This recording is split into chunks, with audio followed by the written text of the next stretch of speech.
This is my public message to all those arrogant assholes who think they are better men, better lovers, or just better than some unsuspecting bitch's husband.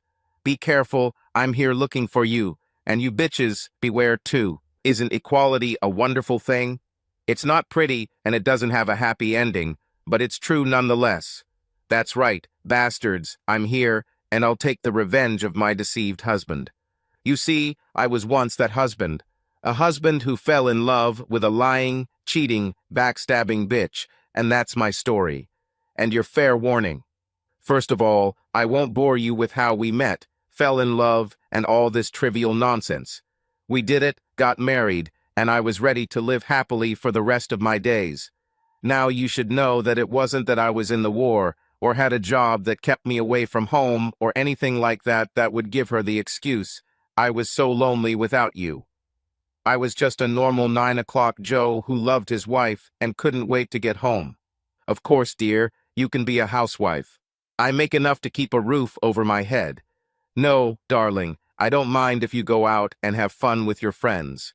Just remember, never lie to me, and I hate cheaters. And always remember that little promise you made during that little ceremony that I paid a ton of money for, and that you just had to have. Yeah, I thought you said that, bitch. I may not be the brightest color in the crayon box, but I'm not the dullest either. If I can run a multi-million-dollar industrial store, I can read the writing on the wall. You see, in my honest opinion, in the process of degrading our society, divorce laws have become too simple. Since we don't have children, thank God, all you have to do is fill out a few forms, pay the $150 filing fee, and voila, you're free to have whoever you want, whenever you want. Heck, if you were honest with me and gave me some on the side too, I might give you a pass. Maybe not, but we'll never know now, will we? But no, you forced me to take on the role of an unwilling cuckold. You had to lie to me, go behind my back, and think you could get away with it. Well, little bear doll, I hope the sex was worth it. Just remember that your mother has 2 more children who can give her grandchildren. Maybe, just maybe, they can learn from your mistakes. At least I hope so, for their sake. Oh, just so you know, once I get through mourning, I will find a real woman who loves me enough to be honest and live happily for the rest of her life. But this is neither here nor there. This is about the service I provide to all other unwilling cuckolds who would like to tell their bitches what happened to you and your lover. Well, it's time for me to go. I'm being summoned to court again. I hope you find forgiveness from the Creator, just as I hope the Lord can remove the bitterness from my very broken heart. Your loving husband. Will. I read the letter one more time before tearing it into shreds and throwing it in the nearest trash can. Your Honor, the defense is summoning Mr. William Masters Bates to the dock. The new assistant public defender said with a tired sigh. He knew that he would lose this case. There was too much circumstantial evidence against his client. It didn't matter if he was innocent or not, the system was going to grind him up and spit him out. Do you swear to tell the truth, the whole truth, and nothing but the truth? The old bailiff said in his, "I've done this 1,000,000 times" voice. God help me, the defendant said in a loud, proud voice. Sir, we no longer have to swear to God. Maybe not, but I know for sure. The defendant looked at the judge. I love Christ, a regenerated soul. If I lie, I'll die. You may have removed God from it, but I certainly didn't. I have my eternal soul to worry about, even if you don't care anymore. Amen, someone said from the gallery. Order in the courtroom. The judge slammed his little gavel. There will be no more shouting from the gallery, otherwise it will be cleared. In a private conversation, the judge agreed with the defendant, but he had to keep his mouth shut because of the newfangled nonsense that is considered a legal precedent. You can sit down. The bailiff cast an angry glance at the defendant and returned to his post. Mr. Bates, did you shoot and kill your wife and her lover, Mr. Jamal Warner? The defense lawyer asked a question that he knew needed to be asked right away. No, I didn't shoot, the defendant stated in a clear voice. There are no further questions for this witness at this time. The lawyer sighed and sat down, noting the grins from the prosecutor's table. And from the state? The judge asked. Yes, we have a few questions. A tall, elegantly dressed woman stood up, a predatory and victorious smile on her face. You can continue. The judge was bored, and he knew the jury was bored. He was really surprised that the defendant took the stand because the case against him was very strong. But procedures had to be followed, and he had to give the defense their chance before he could send this piece of human trash back to where it belonged. Mr. Bates, have you been here the last 2 weeks while we were presenting our case? She smiled sweetly. Yes, madam, I was. William nodded yes. And yet, after all the evidence we have presented that proves your obvious guilt, you have the nerve to proclaim your innocence? Her voice sounded with a hint of contempt. It may be because I am not guilty of the crime charged, madam. The defendant didn't even blink. Are you denying that you knew about their affair? She pounced if he wanted to play this game. No, madam. He didn't even flinch. Are you denying that you were extremely angry about the affair? She thought it would be easy. No, madam. Not a single breath changed. Do you deny that you told several witnesses that you believed they should, and I quote, die a horrible death for their betrayal? She grinned, knowing. No, madam, I do not deny. Again, he responded without blinking. And you admit that you have no alibi for the time of the murders? He did her points for her. I don't need an alibi because I didn't commit the alleged crime. He shrugged his shoulders. Only the guilty have to look for an alibi or a way out. The innocent do not have such a burden. He shrugged again. So, getting back to the case, do you accept that we have proven that you had the motive, the means, the opportunity, and the ability to commit these crimes?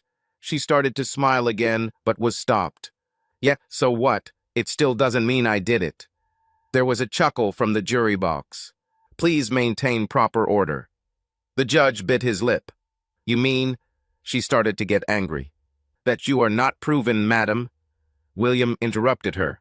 Because you can't, because I'm innocent. That I committed the crime of which I am accused. He leaned forward. You have shown no forensic evidence that I was at the crime scene, in the area, or anywhere other than at my place of work at the time of the crime, or committed any action indicating the premise that I committed a crime, or that I pulled the trigger of a weapon that ended their life. That's easy to say, since I am innocent of all the charges brought against me. He leaned back with a smile. Your Honor, I want this statement to be stricken from the record, and that the witness be ordered to answer only the questions asked. She gave the defendant a hard look. The objection. She opened the door for his spontaneous testimony with her line of interrogation. His lawyer stood up, smiling. Perhaps his client turned out to be smarter than he thought. Consultation, the prosecutor hissed. Come here. The judge woke up for the first time in days. They argued for several minutes and were sent back. I will allow the statement to stand, but will also caution the witness to limit his answers to the questions asked. There will be no more outbursts on the part of the witness, otherwise he may be found in contempt of court. Does the witness understand? Allow me to speak freely, Your Honor. Mr. Bates looked at the judge. Speak, but keep it to the point. He looked at the witness with a new light. So what you're saying is, I could be held in contempt of court because I have a response to her clearly erroneous and intentionally malicious statements against me in this trial. That you're depriving me of my God-given right to defend my innocence and contradict her misinformation in court when she asks me leading questions, trying to prove my guilt in a crime that I did not commit. I am fighting for my life here, since this is a special circumstance, and yet you, the judge in this trial, forbid me to tell the truth as I see it. Is this what you just ordered me to do, sir? Bailiff, please excuse the jury for a 20-minute break. His eyes narrowed as they left the room. I want to see the witness and the lawyers in my office in 5 minutes. He banged his small hammer loudly and left the room, seething with rage. Once in the office, William did not sit down, but stood at attention in front of the judge. What are you, some kind of prison lawyer? The judge asked, angry. Don't ever pull stunts like that in my courtroom again. What? Defend yourself, Your Honor? William didn't smile. I'm sorry, Your Honor, but that will not happen. I have the right to do so, and I will continue as long as I do not cause undue disturbance to the court. Since I am on the stand giving my testimony, what I said is not considered undue disturbance or even disruptive. I sat quietly while this woman spewed her hatred and misinformation about me for the last 2 weeks. This is my only chance to change this, and I will take it or ask for a retrial. Where the hell did you study law? The judge asked, knowing that what the man said was technically correct. Your Honor, I spent the last 2.5 years in prison for a crime I didn't commit. I lost everything I ever owned because I couldn't afford the $5 million bail that the court set because of their ability or, for my alleged guilt, deliberately high bail due to public pressure on the court due to obvious misinformation spread by the police and the Dawes office about my alleged guilt. I had 16 hours a day to study in the law library at my designated location, without being found guilty of any crime. So I learned as much law as a 6-year-old law student who studies 4 to 5 hours a day, 5 days a week.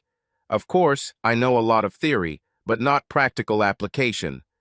Hence, why am I retaining my lawyer, who had the opportunity to work in the judicial system, while I was imprisoned for the last 2.5 years for a crime I did not commit? I don't need your assurances of innocence, the judge growled. Just keeping it on record, Your Honor.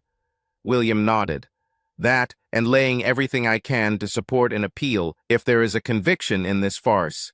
I've already laid the groundwork for at least 3 different appeals, and will continue to do so until I get a not guilty verdict or a retrial with prejudice in this case. I want my life back, Your Honor, and I'm not willing to wait decades for the court to see its mistakes. How can you say you didn't do it? The woman asked, angry, knowing his guilt. She read the reports and saw the evidence. Because they left too easily for me to do it, he growled at her. If she suffered so much that Christ's crucifixion would seem like a fun day in the park, then and only then would you have to look for me. But they were simply shot while they were minding their own business, dying with a smile on our faces as it was, while I was busy at work, trying to make a living and hoping that I could get over the divorce I was facing. They went away too easily for my liking. He took a few deep breaths to calm himself. But then again, I'm still a little upset right now, all things considered. But you said you didn't have an alibi. The prosecutor looked at William, stunned by the violence in his voice and the truth he implied. No, I said I didn't need an alibi, and I still don't. My God, don't they teach English in law school anymore? You talk about the meanings of words, but you have no idea what the words really mean. William rolled his eyes. I thought that the police, during their investigation, or your office, before going to trial, would have spoken to people in my store who knew where I was at the time of the crime. But these statements were not taken, or at least they weren't handed over during the opening process of this case, if they were taken. That's something I was going to bring up on retargeting, Your Honor. The public defender spoke quickly. Are you suggesting that there is some kind of conspiracy in this matter? The judge asked, becoming even angrier. Your words, not mine, Your Honor. William stated flatly. All I know is that Susan Richards, my part's driver, came to see me while I was in prison and told me that she had been spoken to by the police more than 3 times, giving them oral and written statements. However, none of these statements or records of these visits were found during the discovery process. She is also, by the way, the same person that the prosecution used during the grand jury of this farce to prove motive and ability to continue this case. What do you mean? The judge looked at the lawyers, frowning. She's the one who came across the novel, Your Honor. She's the one who informed me about said novel. She's also the one who offered me a place to stay while I decided what to do with the novel. William stated, noting emphasized points on the fingers. She is on our witness list, Your Honor, and can attest to the veracity of Mr. Bates' statements. The public defender rummaged through his papers, looking for the necessary documents. We were going to exclude her, given her obvious affection for the defendant. The prosecutor said quickly, Then exclude any evidence obtained from her testimony, William pounced. In this case, I again ask that the trial be dismissed because all of the state's evidence is based on Mrs. Richard's testimony before the grand jury and could not have been obtained through other means because too many witnesses prove that I was at work at the time of the crime. That's enough, Mr. Bates. The judge hit the table, breathing heavily. I brought you here to hear my remark about your antics in my court, but I am beginning to understand that this was part of your defense. He started drumming his fingers on the table. Unfortunately, you raised some very important legal points, otherwise your ass would already be languishing in your cell. Your Honor, can you? The prosecutor began, seeing that she could have made a mistake. They can't have it both ways, Your Honor. They can't use it in one process and not the other. The public defender got involved. But the judge raised his hand to shut everyone up. It was up to your lawyer to raise these issues, make the appropriate motions, and request procedural changes, reconsideration, or something like that. Your Honor, the public defender began. But you can't take it seriously. The prosecutor said. I said to be silent. He looked at them sternly as William stood there smiling. The judge saw this and knew that regardless of his decision, this case would go on appeal. The precedent had already been set, and everyone knew it. Here is my decision on this damned matter. The judge looked at the lawyers and sighed. Since the jury is seated, you have until 9 tomorrow morning to bring me any, and I mean any, motions to dismiss the case, arguments about witnesses, or motions for a lesser sentence or dismissal of all charges. And yes, there will be double jeopardy applied. I won't let this trial become a laughing stock because someone didn't check their damn papers. He took a deep breath. And you, Mr. Bates, will continue to sit quietly and let your lawyer do his job and not do it for him. Do you understand? Yes, sir. He knew he had just achieved success before the judge and gave in nobly. He knew that no matter how the case turned out, he could get a retrial, file several appeals, or, at best, have all the charges thrown out. He did everything he could. Now is the time to shut up and let things take their course. Jurors were puzzled the next day when they walked in and saw the defendant standing next to his lawyer instead of sitting on the stand. They wondered what would happen next. Things were finally getting interesting. The judge entered, frowned at the defendant, and looked at the prosecutor. Are there any motions that need to be considered before we proceed? He asked rudely. Yes, Your Honor. The female prosecutor looked like she was eating crap while addressing the court. In the interests of justice, the state requests the court to dismiss the charges against the defendant. She looked like she wanted to throw up. Does the state plan to file charges later? The public defender asked, following the prompt and smiling. At the moment, no, she sighed. After reviewing the petition and reviewing the documents presented, I am granting the motion to dismiss all charges. He tapped a wooden block with a hammer. The prosecutor's office has 48 hours to refile charges. If not, then double jeopardy will apply and Mr. Bates cannot be re-prosecuted for this crime. Has everyone understood that? He looked at the stunned faces in court and wanted to groan in disappointment. Yes, Your Honor, they said together. Your Honor, my client requests that his belongings be brought here so that he can be released from the court's detention area. The public defender asked for a tip. Aloud. The judge sighed. At this time, I would like to thank and apologize to the jury. Your service has been invaluable, regardless of how the case was resolved. We ask the jury not to discuss this case until the prosecutor's office reconsiders and refiles the charges against the defendant. Marshal, you may excuse the jury. There was a loud boom as the jury rose to leave. Your Honor, my client has asked me to inform you that he will be at the address provided within the next 72 hours. After that, he will leave the state, as there are no further charges against him in this state, and for obvious reasons, my client is seeking a new start. This will give the state enough time to file any charges and serve them through the proper channels. The public defender knew his job profile had just skyrocketed in the right direction. The state agrees and hopes Mr. Bates will have a good life. The prosecutor said, looking at William with a certain respect. Mr. Bates, while we wait for the jury to leave the courtroom, I would also like to thank you for your order in my court during these proceedings. I know this must have been very stressful for you. I hope I never have to meet you again in my court. Although I would suggest a career in the legal field, perhaps that is something you could excel at." The judge added with muted respect, "Thank you, Your Honor, but I think I just want to find a good, steady job somewhere where I won't be noticed and I can live my life in peace." He nodded and stepped aside to be cuffed one last time. "You may have fooled them, but I know you're guilty as sin, boy," the bailiff hissed as he shackled William. "Aren't we all, sir, aren't we?" William sighed sadly and wandered to the exit to get to the safe area of the yard. "You might think this is the end of my story. I know I hoped so. But life has a way of hitting you, and all you can do is wince. Over the next 2 years, I did my best to remain invisible. I knew I had a huge target on my back, and there were a lot of people targeting it. Of course, this could be due to the fact that I sued the police, the Dawes office, and everyone who ever touched my case for malpractice and won, which added a target on my back. Well, they called it a settlement, but still, money talks and shit walks the walk.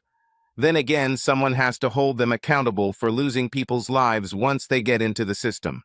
The day I received my first check from my multi-million-dollar annuity, I cashed it, bought a cheap used car with cash, and disappeared from the card.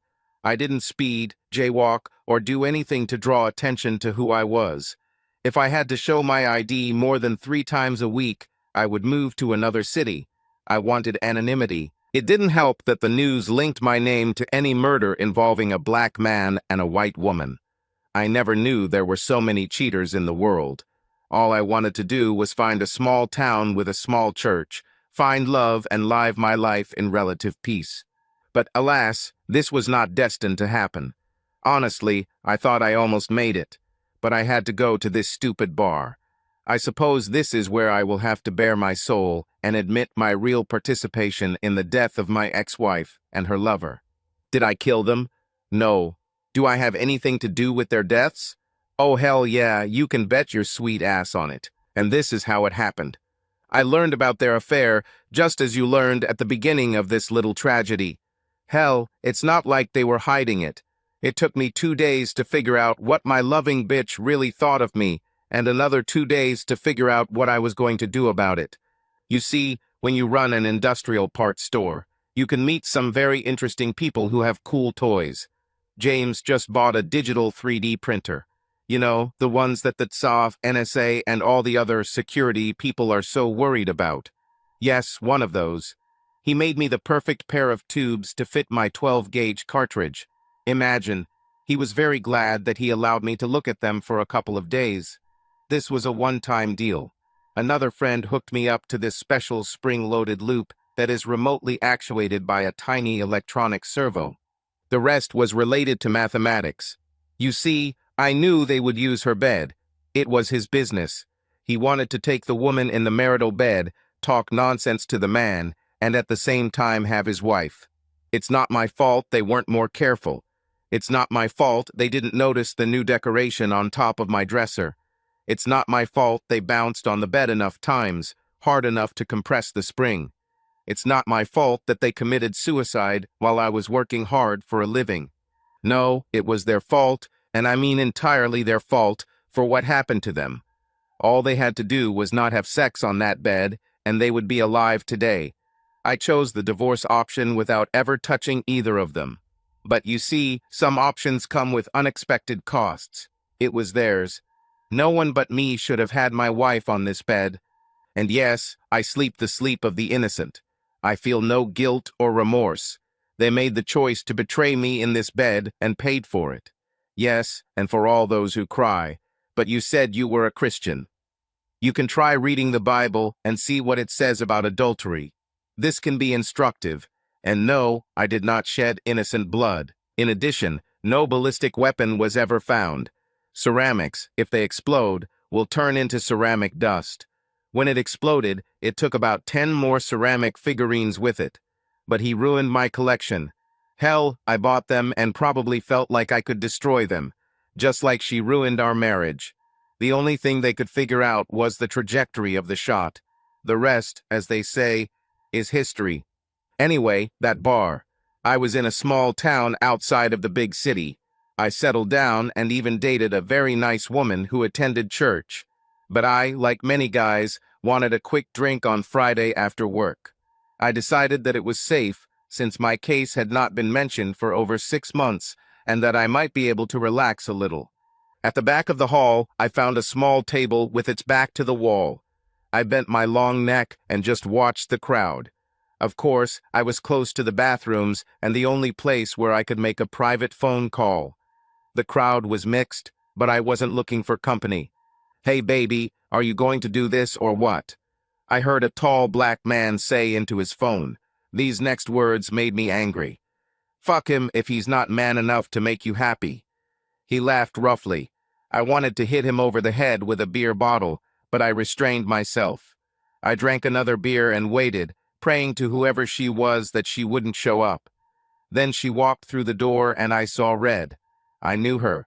I knew that her husband had left town on a business trip.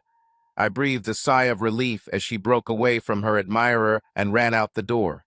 I was ready to put an end to this when he returned to the alcove and made another call. "Hey sexy, did you leave your old man?" he laughed. "No, the prim bitch chickened out, so I'm free if you can go away and have some fun." He listened and then decided his fate. "So what, make a weakling raise my child if you're ready to reproduce." I panted and followed him out the back of the club while he was still talking to the bitch on the phone. I found a metal pipe and started beating him. The only thing that saved me was that I was wearing work gloves, because the night was cold. I wrapped the phone in my jacket and quickly returned to the car. By the time I was 5 miles away, I was calm enough to know it was time to move again. I called my boss, told him the crap, and quit my job. By the time the body was identified, I was already in another state. I took the car to the car wash and traded it for something else. My clothes and pipe ended up in some body of water, which I crossed in the middle of the night. It was the first and last time I lost control like that. But it was also a clarifying moment. I knew that if I wasn't caught, I would be chosen to take revenge on all those poor souls who married the wrong women. Now I have to tell you that I am not singling out black men or men for that matter. I mean, if both do the deed, then both can pay the price, right? This seemed fair to me, given my state of mind. Did I really go out and have to look for these scammers? Hell no, they fell from the trees like apples in the fall. Wherever I stayed, I ran into scammers. I couldn't go to dinner or a bar without running into them. Now, given my time studying the legal system, and once I gained clarity, I realized that no two people are the same, or that's what they call a pattern killer. Since I'm not a killer, there's a big difference. I am justice for the offended. Believe me, if I found out that my husband knows and approved, then let them begin fun and games. This is not my style, but I do not judge, let me not be judged.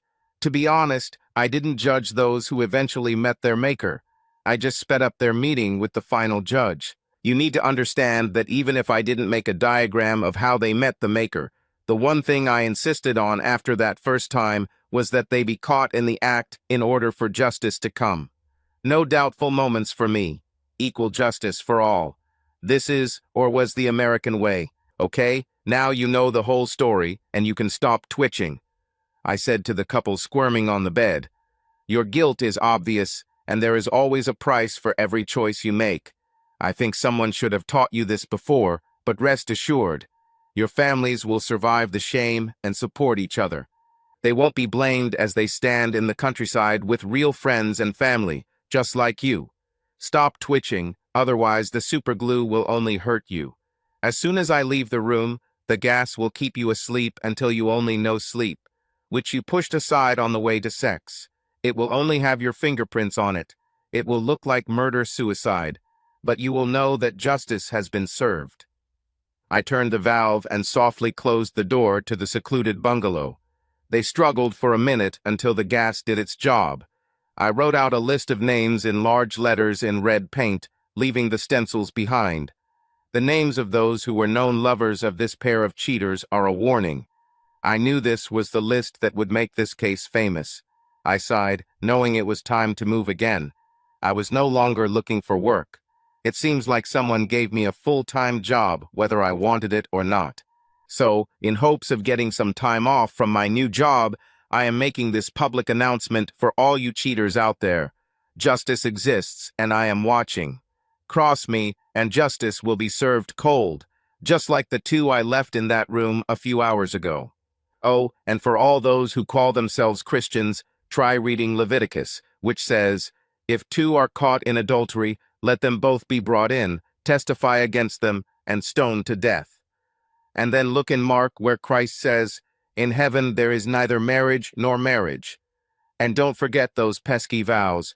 Therefore, whom God has joined together, let no man separate. And you can do the math yourself. As for me, if I am to be judged, then let me be judged only by the judge who matters. This ends this public statement. You can go on with your day. Subscribe to our channel so that your love doesn't cheat on you, and go ahead and listen to the next story, because this story is nothing compared to the next one. If you're under 18, don't even think click to the next one.